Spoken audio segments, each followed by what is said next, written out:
The semifinals are finally here. The playoffs have been so exciting. We've seen upsets, we've seen last second crazy plays, we've seen plenty of blowouts as well, but this has been a really, really solid postseason. Welcome into Bleacher Talk. I'm Jordan Spurgeon alongside Claudia Collins, and this is the best time of the year. Semifinals, playoffs, you get Friday night, 4A, 5A, 6A, Saturday, you get the Open. This is what we all wait for all year long, and it's finally here. It does feel like we've waited all year, and I think this is one of the coolest playoffs that I've gotten to experience. The upsets have been fun, and all of the teams make a lot of sense, which usually they should, right? But this season, it's been really fun. And we've got Bruce Cooper here with us for our quick pick segment. I'll give you a little bit of an update here. Spurge has held on to the lead for several weeks now. It's going to be a neck and neck final 2 weeks for Coop and Spurge here. So it's really you two battling it out. The first matchup is going to be Arcadia against Yuma Catholic. Spurge, you kick us off since you're in the lead. Yeah, this is a really fun matchup. Arcadia last week pushed by Thunderbird. That was one of the best games of the week. They remain undefeated. And Yuma Catholic, a lot of people maybe don't even recognize or remember this, but all the talk of Canyon Del Oro being an open team. Well, Yuma Catholic was always ranked higher in points by the computer during those times, but they're still considered a 3A enrollment school despite playing in 4A, so they weren't even allowed to be considered for the Open. Don't know the logistics there, but whatever. Yuma Catholic has been spot on all year. I mean, Coach Stallworth has done a lot with this team, and this year you don't have a Stallworth at quarterback, but you do have a Stallworth Rocky at linebacker. Give me the Titans in a close game. I'm going to say 27-24. They'll win on a late field goal. Yeah, Spurge, I'm going to have to agree with a lot of what you said there. Last week, it was a clash of the Titans with Arcadia Thunderbird. And that was a really, really cool matchup. I think the thing that stands out to me there is that Arcadia was down 14-6 at halftime, and they just gave we are undefeated this season, and we're going to keep rolling with that. Say, I'm also going to take Arcadia in a close matchup. I'll make it 31-25. What about you, Coop?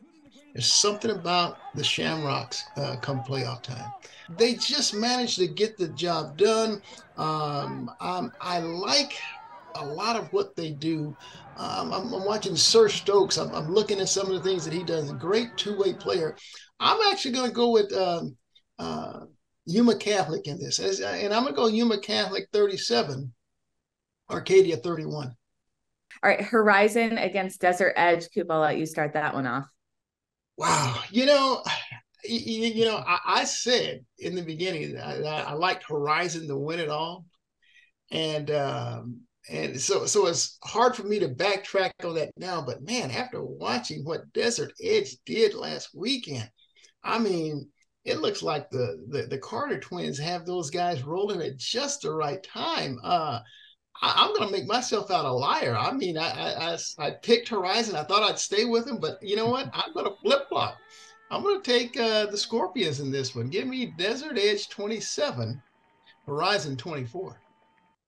All right, Spurge, you make your pick. Yeah, Coop, you hit the nail on the head. I know we've talked before about how we do feel like they got the best 8 teams in the Open. Well, I know they're in 5A, but I think Desert Edge, there's an argument to be made they're the ninth best team in the state. And that's saying a lot coming out of 5A. Like, this seems like the team that, honestly, I'm not going to be surprised if they just roll through the rest of the postseason. Give me the Scorpions in this one, 35-21. Hey, I'm not a flip flopper. I've been on Desert Edge since the beginning of the season. I have said it. If there's two 5A teams that we're going to see in the Open, I said it was going to be Desert Mountain and Desert Edge. Those were the two teams I was high on. That comes from my recruiting roundup angle of they've got a ton of talent. And I'm going to pick Desert Edge as well. I'm going to go, they're winning 35-20. I think they're also going to just roll over teams and hold that gold ball. Another matchup, getting to the 6A now. Saguaro against South Point Catholic. Spurge. Yeah, this is a fun rematch. I love when we get rematches in the postseason because you see how the first game plays out, and a lot of times you think that's going to happen again. South Point Catholic beat Saguaro. People think that's going to happen again potentially, but I'm not one of those people. Mason Bray is fully healthy. The line is back together defensively. I really think the last couple weeks they have figured something out defensively that it's just clicking for them at the right time. Let's take the Sabercats in this one, 34-27. The SaberCats offense stuck out in the game last week. Jaden Matthews had 4 rushing touchdowns. Mason Bray has really come into his own leading the team. And I just have to pick Saguaro because I said that it was going to be Saguaro Perry. So I'm going to go Saguaro scoring 25-20. I do agree with both of you. The SaberCats are just clicking at the right time. I think that Zach Hill had some struggles early on, but man, it's amazing what a healthy roster can do. So I'm too going to take the SaberCats. Give me 41-31 Saguaro. All right. I think this last matchup is going to be the toughest to choose from, probably. Centennial against Basha. This matchup is really fun because it's Basha's high-powered offense against Centennial's tough defense that we've heard about all year. We've seen all year. Demond Williams is just like the most reliable quarterback in the state. If you've got Demond on your team, he will carry it whether the entire team is available or not. And I think that just says a lot about his command. I think early on I said it was going to be Centennial Liberty in the open or Basha. I don't know. So I'm going to pick Centennial here. I'm going to have them winning 25-20. All right, Coop. At the end of the day, when I look and I just see that Demond Williams over 3,000 passing yards, 32 touchdown passes, and then over 1,000 yards rushing and 18 touchdowns on the ground, I'm like, this dude is truly a playmaker and a difference maker. He'll just make a play when they need it. I think it'll be a close game. Centennial is a very, very good team. So give me, and I know they play a lot of defense there, so give me Basha 24, Centennial 21. Demond Williams is just that dude. It's plain and simple. The last 2 years, they've only lost 2 games, and both games, one was against Liberty last year where early on they just had some sort of ghost. They were spooked and they didn't recover. And then this year, just the one time in a big moment they didn't make the plays they needed to came against Highland early in the season. But other than that, the last 2 years, every time we've seen Basha play a tight game, they have won because Demond Williams does what he does. Give me the Bears in this one, 34-31. Hey, we all agree it's going to be close. And I think that says a lot about this matchup. Second to last quick picks of the season. Coop, thank you so much always for joining us and making this extra fun. Stick around when we get back. You'll have a little taste of our recruiting roundup.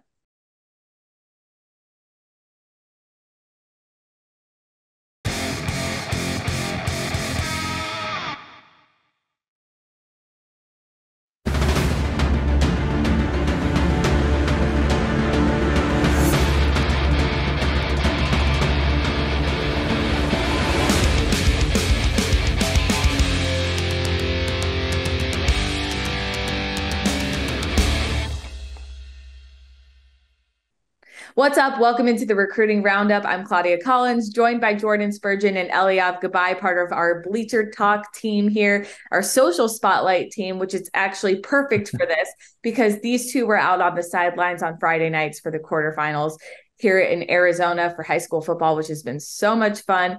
Let's just jump into some of the guys that stood out to you while you were on the sidelines. ALA Queen Creek at Basha. Eliav, you were there for all the fun. Who stood out to you from ALA Queen Creek? Now, I know Spurge has talked about this guy a lot and for good reason. Enoch Watson, BYU commit. What a quarterback. Spurge, I know you're going to be with me on this one too, because he's one of the most mature QBs I've seen as far as the approach to the game, right? ALA Queen Creek head coach Ty Detmer has shown him the path, and he is walking it. You can see it with his demeanor on the field. And while the Patriots defense and special teams played a big role in coming back down 24-7 at halftime, they came back to tie it at 31. And a big part of that was Watson and Watson's leadership. We're going to talk a little bit more about leadership later on with a different player, but he showed that as well. And of course, the Bears are the champions for that reason exactly. They did close it out, but Enoch played a solid game against such a tough team and really led his team beautifully, I felt like. Spurge, you were at Highland Chandler, which was arguably like the game of the week. But I'm really loving this addition to Recruiting Roundup because it's finally that time of the year where we're going to start hearing more about kickers and their decisions because they're kind of the last to get scholarships. So things stay up in the air, but you've got a kicker to talk about. So let's hear it. Yeah, over at Highland, they won 19-14, and Hudson Shambach had 4 field goals, 2 of them over 40 yards. I mean, consistently, that Chandler defense was not breaking in the red zone, and Highland always felt confident kicking field goals, and I can see why. He's, a 4-star kicker and punter. He has the leg to make it from deep. He, doesn't seem to miss extra points. He's very reliable. He's everything you could ask for in a kicker, and whatever school gets them, and I know with 4 stars and 5 stars, they still might end up being walk-ons because of the way scholarships work. But whatever school he lands at, walk-on scholarship doesn't matter. They're going to get a kicker who's going to be a guy that you're not going to have to always try to go for 2. You're not going to have to try to go for it on 4th down when you're inside the 35-yard line. He's going to be consistent. He's going to make big plays, and he's got a really high GPA as well. So he's just a good person to have, in your program, whatever the level is. So yeah, shout out Hudson because he was great in Highland's win over Chandler, and he's going to continue to be great wherever he goes. Spurge, you couldn't be more right about that because he's doing all the right things. He's a great student. He's a great team player. He's going to all the kicking camps, all the things I feel like that we see some of the best kickers out of Arizona doing. He's following that footprint. So it makes a whole lot of sense. And then now, Eliav, we already teased it. When we talk about Basha, we talk about Demond Williams Jr. What do you have to say about that dude heading to Arizona? I mean, when I think leadership, I think Demond Williams Jr. You just said it. He's going to be a Wildcat. Let me just read off a few stats. 27 of 30, 376 yards, 5 total touchdowns. One of those is on the ground. I mean, the guy has all the skills, all the IQ, of course. But what, again, stood out to me, his team, they were up, as we said, 24-7 at halftime. Patriots came all the way back. A lot of people would be rattled, understandably, in those situations.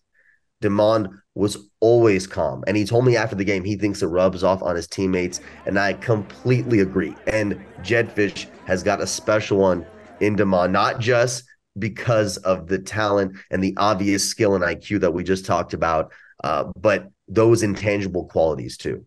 All right, well, we're talking about the Bears. The Oregon Ducks visiting ASU over the weekend was really a homecoming for so many Arizona high school football players that are now Ducks. One of them, Cole Martin, one of Demond Williams Jr.'s best buddies from the Basha Bears, had his first career interception. Spurge, you were there on the sidelines. Yeah, Cole Martin. I mean, even when he first stepped onto the field to warm up, there was like 15 of us lined up to take photos of him. And some people say, "Hey, Cole, I love you." Like he has a fan base here, and it's because of all the swagger and all the things that he always played with. First at Hamilton and then at Basha, becoming an open champion last year, doing it all over there. Has played a lot on special teams this year. Has really embraced that role. And in this game, even before it became a blowout, he was getting his reps on defense, and the fact that he was able to do that and get his first career pick and almost had a second, as well as a few tackles, that was remarkable. And also got to shout out Ty Thompson, the Mesquite quarterback. I've had the chance to see him at Oregon twice now because last year they played in Tucson. I was just there because I was in town for something. I was like, oh, I'll stop in for a bit. And it was a blowout, much like this game was. Like, well, I'm going to stick around and wait for Ty Thompson to get in. And the growth from last year to this year was definitely there. It looked like it. He's playing behind a Heisman candidate in Bo Nix, so Ty Thompson learning a lot there. The former Mesquite Scar is battling it out there and having a good time, and it seems like he wants to be an Oregon Duck. He's had the chance to transfer and hasn't transferred, so he's having a good time. So it was really cool to see them as well as some of the other guys coming back to Arizona this weekend. Eliav, Spurge, I think the moral of this recruiting roundup is there is a whole lot of talent coming out of Arizona high school football, which is awesome to see. Thank you guys so much for joining me on the Recruiting Roundup.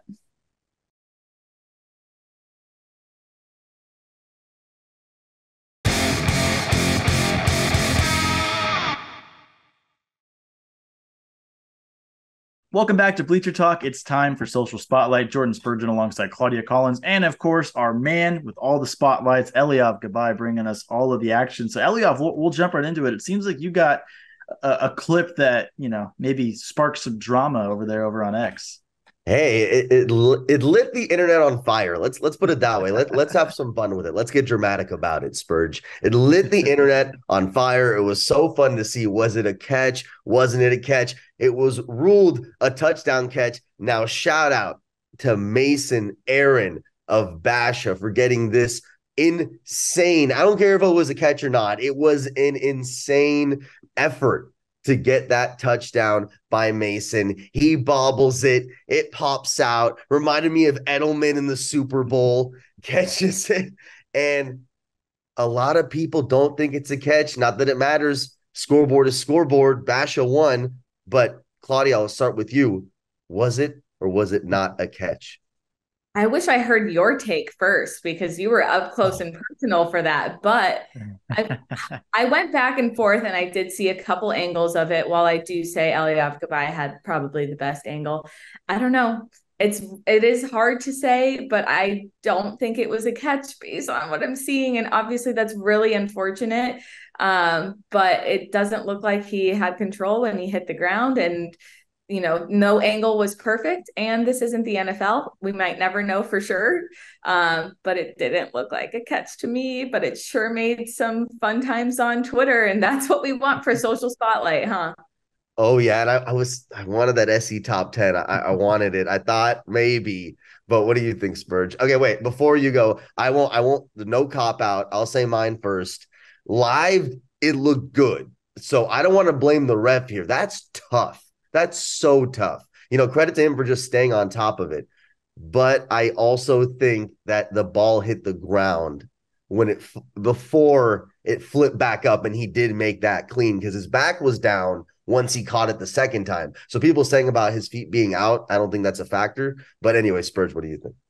Yeah, I mean, you basically said it there, Elio. I'm sure live that's a really tough read for the refs. I think it wasn't a catch, but there's no way for them to really overturn that in a game. Unfortunately, that's just how it is at the high school level. So great effort regardless. I mean, we see this in the NFL still. We see this in college football. There's always debates over what's a catch and what's not a catch. It's not always, clean cut, whether you have or clean cut, whether you have review or not. So yeah, I'm gonna lean towards it not being a catch, and I know they only won by a touchdown, and that maybe would have changed the game, but you can't live in that world. That's just how it goes, and Basha wins. So it's that simple, really. We'll keep it with Basha.